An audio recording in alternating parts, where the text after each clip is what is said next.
Hi, and welcome to another Ka50 tutorial. This time we'll talk about the flare dispenser system, countermeasures, up here. And we will talk about the laser warning system, which is on the left side. Having said that, first of all, I'd like to apologize for the slow uploads here.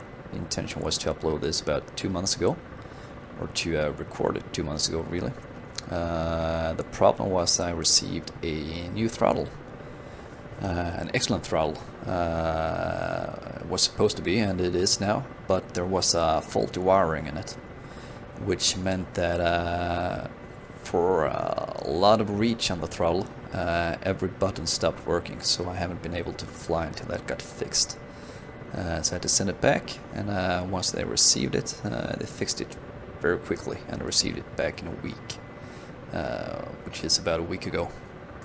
So anyway, I can finally fly again after being grounded for 2 months. So let's have a look at this tutorial. We are on the Syria map, which is without a doubt my favorite map. It's got pretty much everything for everything. It's a perfect chopper map. We're in the Ka50, equipped with rockets and Vickers anti-ground missiles. And we won't be doing that much shooting actually. This is a self-defense tutorial. We have an enemy airfield up ahead. You can see on the minimap here. You can also see the blues here. That's the calculated targeting distance for the German Gepard anti-aircraft gun on the airfield. This seems to be dynamics. Depending on your altitude, it'll change a little bit. That. So we have one enemy against us, and a bunch of unarmed airplanes and stuff in the airfield as well. But the Gepard is the threat here. It's got two 35mm cannons, high rate of fire, and extremely long range actually. Anything below 4 kilometers is a threat. The Gepard is using a radar to find you, and then it uses a laser targeting system to paint you. And once it paints you, the laser targeting system will light up. You have a few different lights here. Red lights here. So this one indicates if you're being painted from in front of you and to the left of you,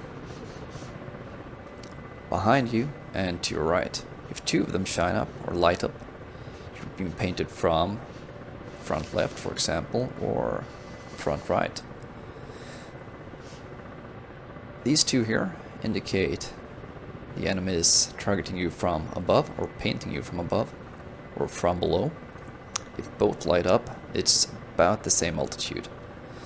Now, since most things painting a chopper will be from below, it's either this one or both. That's the most common to see. You could, of course, be flying in a valley and maybe have something paint you from above, though.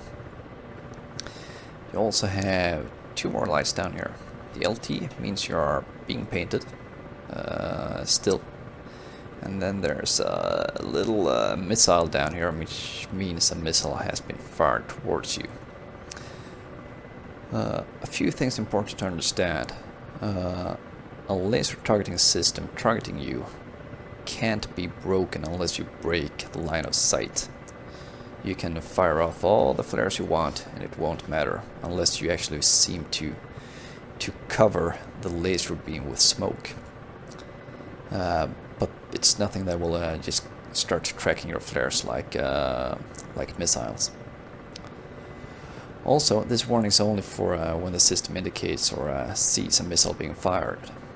This doesn't work at all against Gepard, for example, since the Gepard is firing cannon shells. It doesn't work for against main battle tanks either, since they are firing cannon shells as well. So that's important to understand. Once something has targeted you, let's say something is targeting you from in front, and we do a 360 turn, every light lights up. Even if we fly away for an hour, these things will still be lit. In order to shut them down, you need to do a reset. And if something is still painting you, these will light up again. And as far as the laser warning system goes, it's not really more advanced than that. You also get a warning from Betty, telling you to watch out and that you're being painted. If you're being painted, it means you're usually too close to the enemy.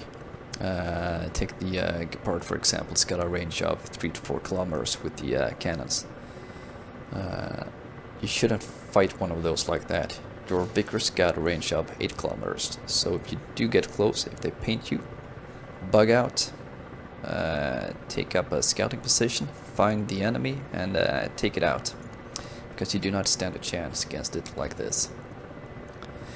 Now for the flare system. A little bit more complex. Not hugely so, but let's have a look at it. So you've got 2 dispensers, one on each side, and they contain 64 flares each. You can choose the side with the switch here. Currently we have the left side chosen, indicated by the red light and the switch on the left. We can choose the right side, so red light there, 64 flares, or we can choose both of them, which means if we drop flares now, we will drop 1 flare from each side. So depending on the environment you're in, or how many flares you want to drop at once, you can choose either or both. Buttons below is how you program your flare computer. And this switch here is to choose between how many flares you still have and what your program looks like. So the first one here is for the sequence button here. The second one here is for the number of flares you want to release each sequence. And the 0 here is for the interval, so how long between each flare release, alright? Stop and start. So you start the program, and if you want to stop it before it stops itself, you press stop. Now make sure you set these, at least stop and start, to something on your joystick or on your throttle. So head into escape, adjust controls, then do a search for start dispensing and stop dispensing. Alright. So currently, with the program we have chosen here, we will release 1 flare, or 1 interval, so to speak, 1 sequence, 1 flare with 0 seconds in between them. Now, since we have chosen both sides, we will in fact release 1 flare from each side, so that's 2 flares. So let's have a look on the outside.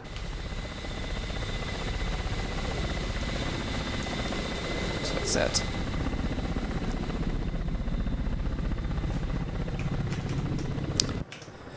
Now if we head back in and we change the number of sequences to 3, and let's change the dispense interval to let's say 2 seconds, and we'll still release just 1 flare per side. Let's have a look again. So start dispensing.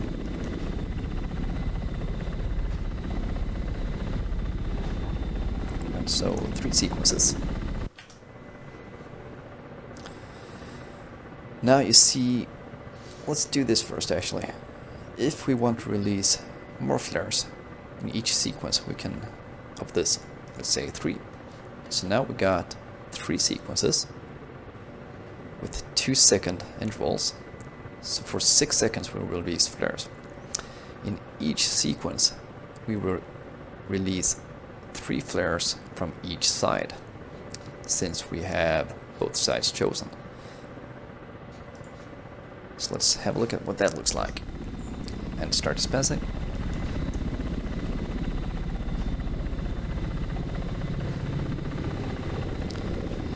Now of course, if we go into just choose one side, so left side for example,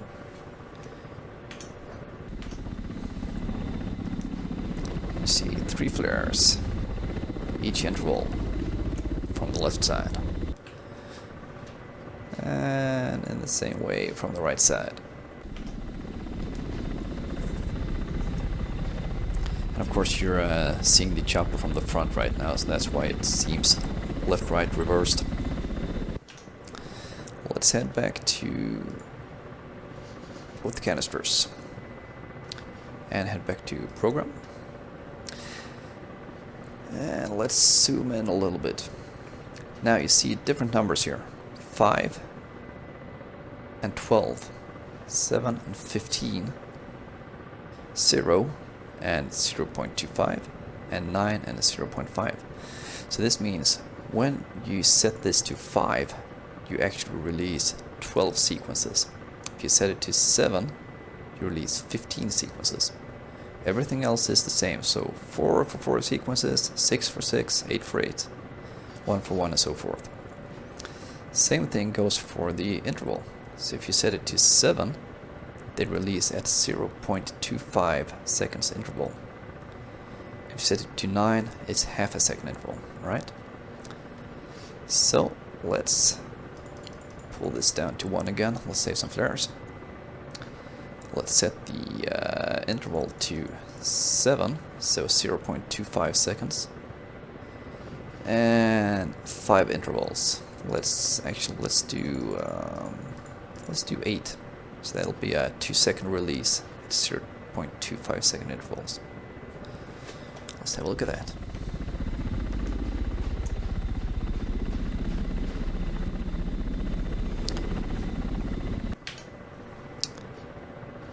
And you can go down to 0.5 seconds, for example. Let's do that a little bit fewer.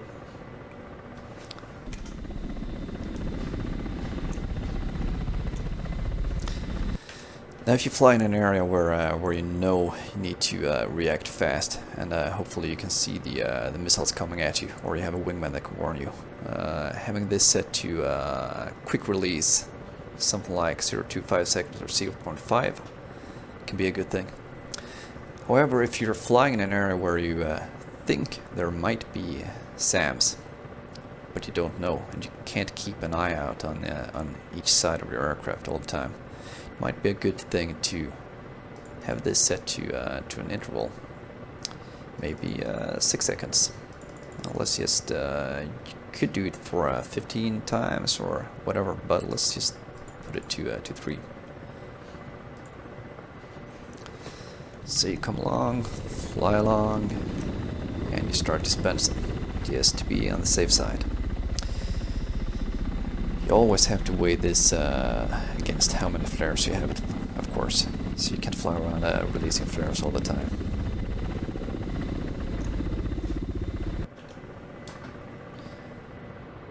And you can reset it all with this button here, and it's back to normal.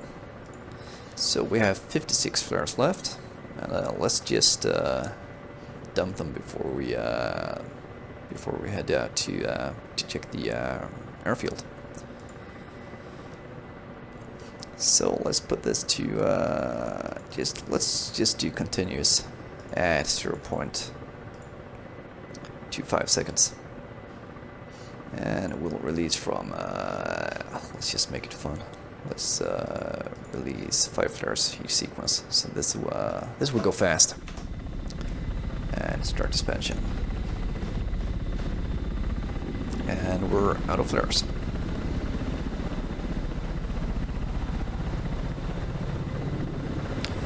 Right, I'll restart the mission, and we'll head out to the airfield. There's really not much more to say about the flare dispenser. It's about just learning how to use it. It's not very difficult. You have everything you need right here. And then just getting used to how you use it in what situations. Okay, so let's go have a look at the Gepard and see how it behaves with the laser warning system. Now we're approaching the target, or in this case we're the target. And we can see on our moving map down here, the Gepard has got a pretty good range, as indicated by the blue sector here. And we should be laced soon enough. And let's go ahead and get a TV on him.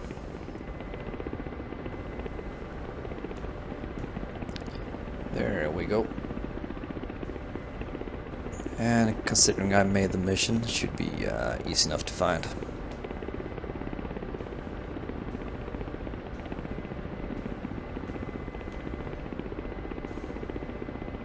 There we go. Right, let's not make it too easy for him, so we'll just stay just outside reach and have a look at the laser warning.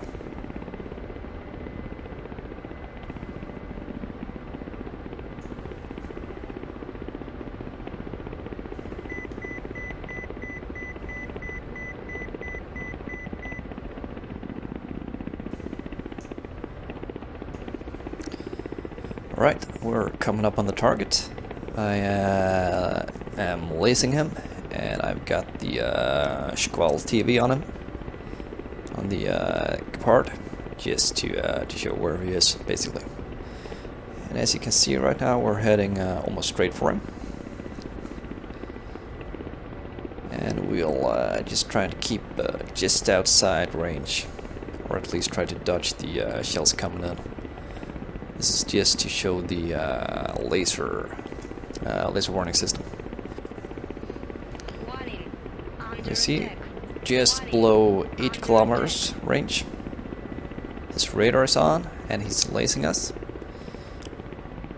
As you can see, it's right in front of us, and as far as the warning system can tell, it's the same altitude as we are. You can see the lit button here as well. So let's make a right turn, and of course he keeps lighting us. We'll see the lights change.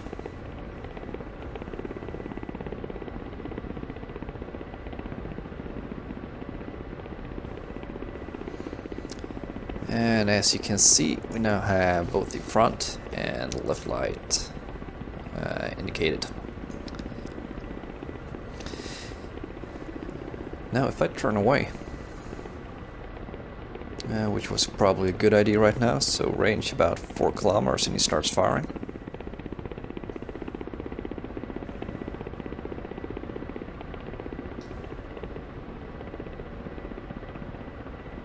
And there we got the aft warning light, as you can see here. Now we got 3 lights shining. But we know for sure he's not in front of us right now. So if we make a reset here, it looks like he actually stopped lighting us. So turning back in, let's see if we can just get a... There we go. Right, I see now both the front and the left lit up. Should indicate somewhere around there, which is pretty true. And if we make another reset now, still front one, so still to our front left according to the system, even though it's more left than front right now.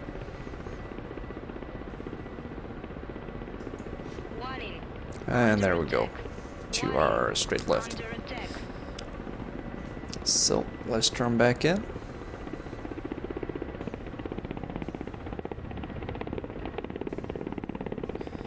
As you can see, he's firing, and the Squall, thankfully, is still in the same position. Missile away, and he actually hit us, as you can see, from 4 kilometers, and those will hit as well probably. No, they missed. That's a pretty good demonstration of how the Gepard actually works. So that's hits on us from almost 4 kilometers. Granted, we had it straight towards him, which made the shots easier. We closed the distance easier, of course, faster. But still, stay away from them. Right, we'll grab a new chopper, a new mission, and we'll have a look at the flares against SAMs, or infrared missiles. Okay, so getting close to the target. I'll try and keep a little bit more distance to the stingers, actually. Give me some more time to react. So stingers are heat seekers. And heat seekers are usually one of the bigger threats towards helicopters. The problem with heat seekers for us is they don't give us any kind of warning on the laser warning receiver. Just as if you're flying a fighter jet, they don't give you any warning on the radar warning receiver. You actually have to physically see them, or visually see them rather, when they fire, or have someone else see them for you, such as a wingman. And we're soon within the threat circle, and the program is set up, releasing from the left side. And if we survive, we'll take them out with rockets. Also, I'm turning on Flight Director for this one. Flight Director doesn't completely disable the autopilot, or it actually disables the autopilot, but it keeps the stabilization systems going. So it's a little bit more, it's a bit more stable way of flying instead of turning off the autopilot entirely, which is also fun, by the way. So, searching for launches. The reason I use director control now is to be able to maneuver a little bit faster. Or a lot faster, but still, we have to hope for the flares to do their job. And they did for this one. I'm pretty fast, so the beeping sound you're hearing now is speed warning. And we're looking for a second launch. And the way the stingers work here, they have 3 launches.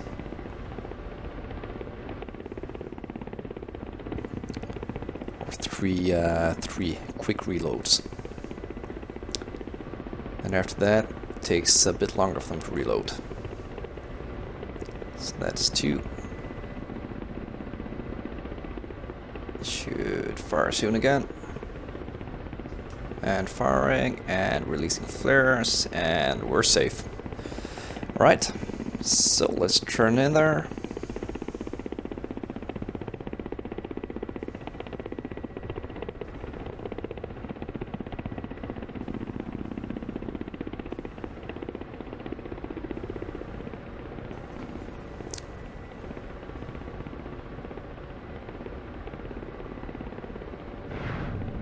And rockets away. Hopefully that got them.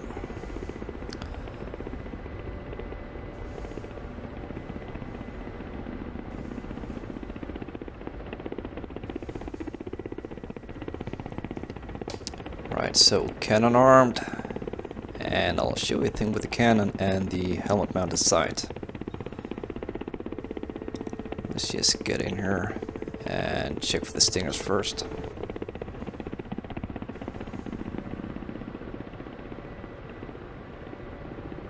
Yep, they're gone. Both of them down. Right, so, cool. Now, the helmet mounted sight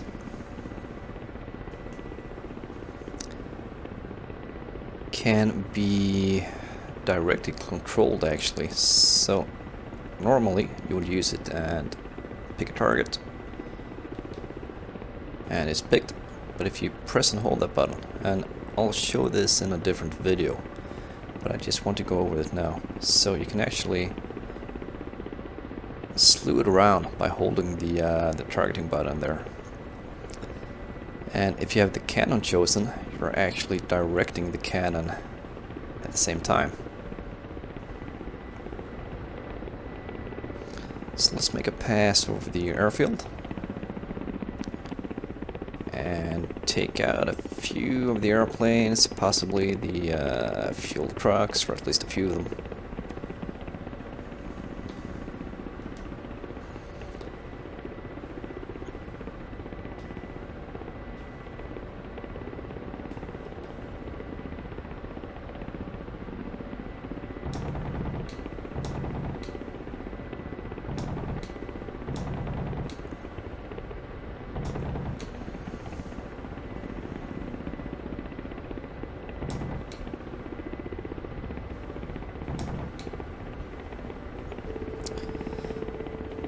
So as you can see, I can fly, and using track IR, or if you're with the if you have VR, it's much easier. It's just way easier to aim the helmet mounted sight with VR, but you can learn it with track IR as well. So it's not it takes a little bit more practice, and it's not quite as accurate, but it's very possible, and it's a great way of getting quick kills in basically in one pass.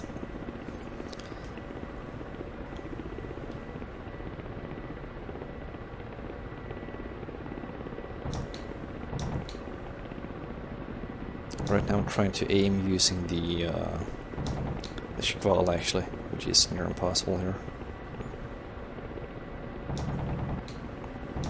Especially since the chopper moves a little bit when you fire. So that's it for this time. Director control off, and let's just land this one.